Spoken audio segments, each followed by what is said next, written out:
Oh, Swamiji, can you elaborate on the three gunas, Sattva, Rajas, Tamas? I will talk about the three gunas, Sattva, Rajas, and Tamas. We will split the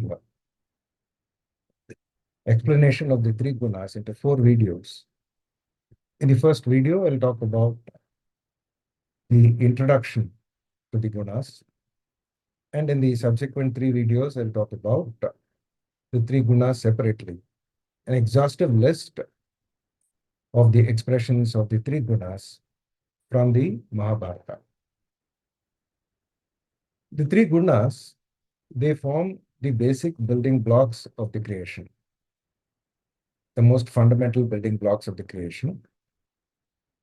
And these three gunas together are also called Maya Shakti, Prakriti, or Kshetra, as Lord Krishna calls it in the 13th chapter of the Bhagavad Gita.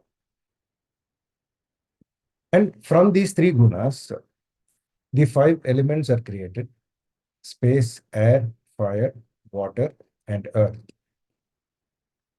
And the five elements are supposed to be the basic components of every object in the creation.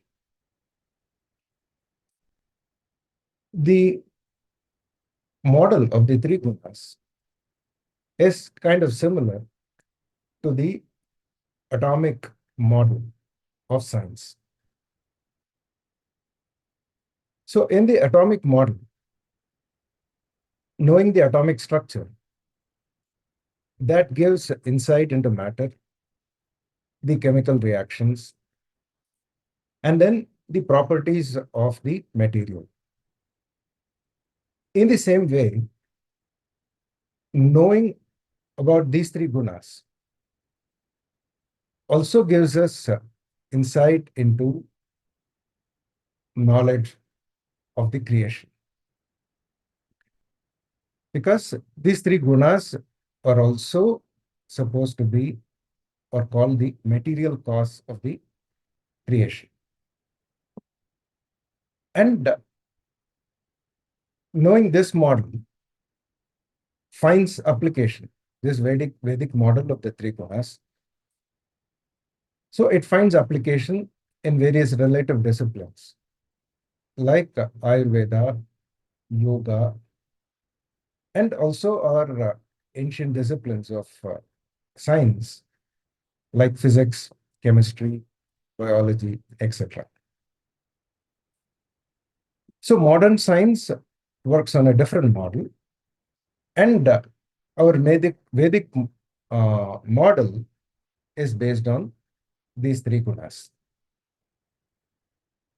Knowledge of these three gunas is considered very essential by Lord Krishna in the 14th chapter of the Bhagavad Gita for a mumukshu, for a person who wants to get liberated or get out of this cycle of birth and death. Because this knowledge of the three gunas can be looked at from two different angles.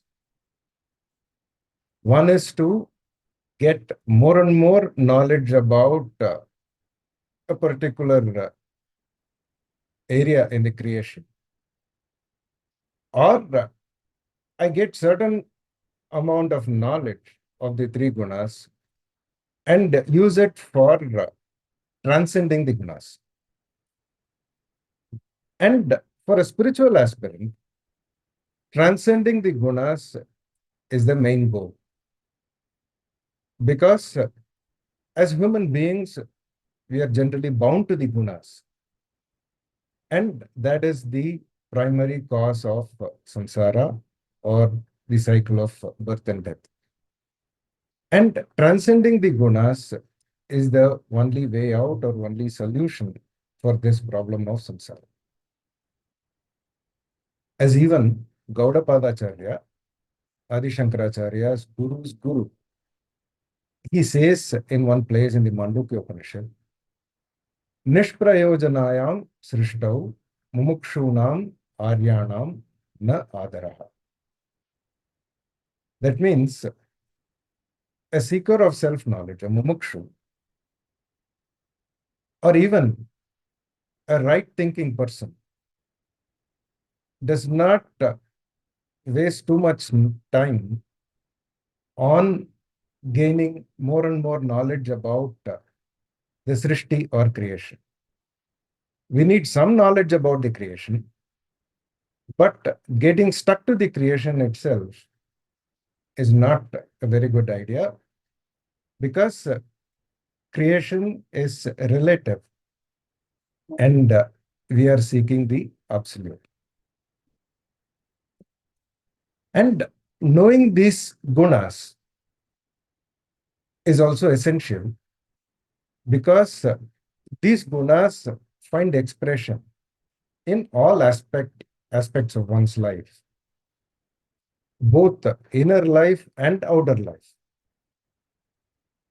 Like even in the food that we eat, the kind of thoughts we have, and in the activities we engage in, or our emotions, all of them are an expression of these three gunas in different ways. And for us to transcend these three gunas, we need to know how they express themselves. Because only when I know how something expresses itself, I can get the capacity to overcome it. So again, this is the primary reason with which we learn about the gunas. And then with regard to the gunas themselves, sattva, rajas, and tamas. So there is a hierarchy. Sattva is supposed to be considered to be the superior most. Rajas comes next in the middle. And then tamas comes last. And these gunas are there in some proportion in everything. And every human being also has all these three gunas. There cannot be a human being who's only sattva predominant, or only rajas predominant, or only tamas predominant. So the idea is that we slowly, by knowing about these gunas, we reduce the tamas, the activities that are prompted by tamas, or the thoughts that are prompted by tamas, or the food. So that is tamasic in nature. We reduce tamas in our life, and then increase rajas first, replace it with rajas, and then eventually rajas gets replaced by sattva. So this is how the gunas, the hierarchy of the gunas operates. And increase in sattva, more and more increase in sattva, is considered essential for a seeker of self-knowledge. So that is why we reduce tamas, and then also reduce rajas, and try to be sattva predominant.